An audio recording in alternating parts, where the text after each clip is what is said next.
നൂറുകണക്കിന് പേർ തിങ്ങിപ്പാർത്തിരുന്ന ചൂരൽമലയ്ക്ക് മുകളിലുള്ള മുണ്ടക്കൈ അങ്ങാടി ഇപ്പോൾ കെട്ടിടങ്ങളുടെ അവശിഷ്ടങ്ങൾ മാത്രമാണ്.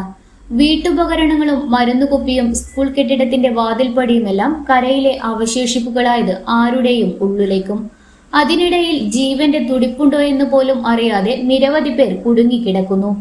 280-ലധികം പേർക്ക് ജീവൻ നഷ്ടമായി. 200-ലധികം പേർ ഇപ്പോഴും കാണാമറയത്താണ്. കാണാതായവർക്കുള്ള തിരച്ചിൽ 3-ാം ദിവസവും തുടരുകയാണ്.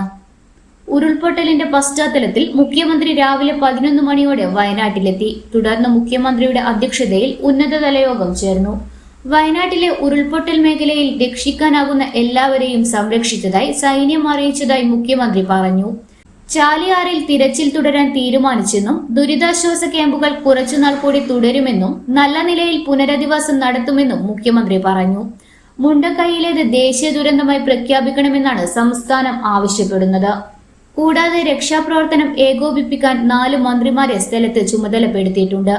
മന്ത്രിമാരായ K Rajan, Muhammad Riyas, OR Kelu, AK Saseendran എന്നിവരാണ് ദുരന്ത മേഖലയിൽ തുടരുക.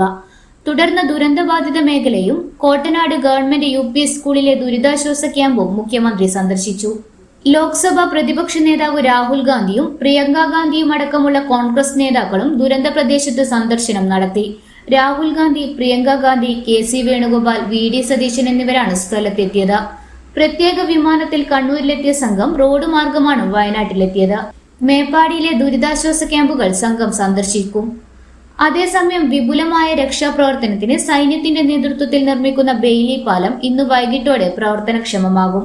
തുടർന്ന് കൂടുതൽ മണ്ണുമാന്തി യന്ത്രങ്ങൾ മുണ്ടക്കൈയിലെത്തിക്കും. രക്ഷാപ്രവർത്തനത്തിൽ ഇതുവരെ 1592 പേരെയാണ് രക്ഷിച്ചത്. ഇന്നറിയാൻ കണ്ണൂർ.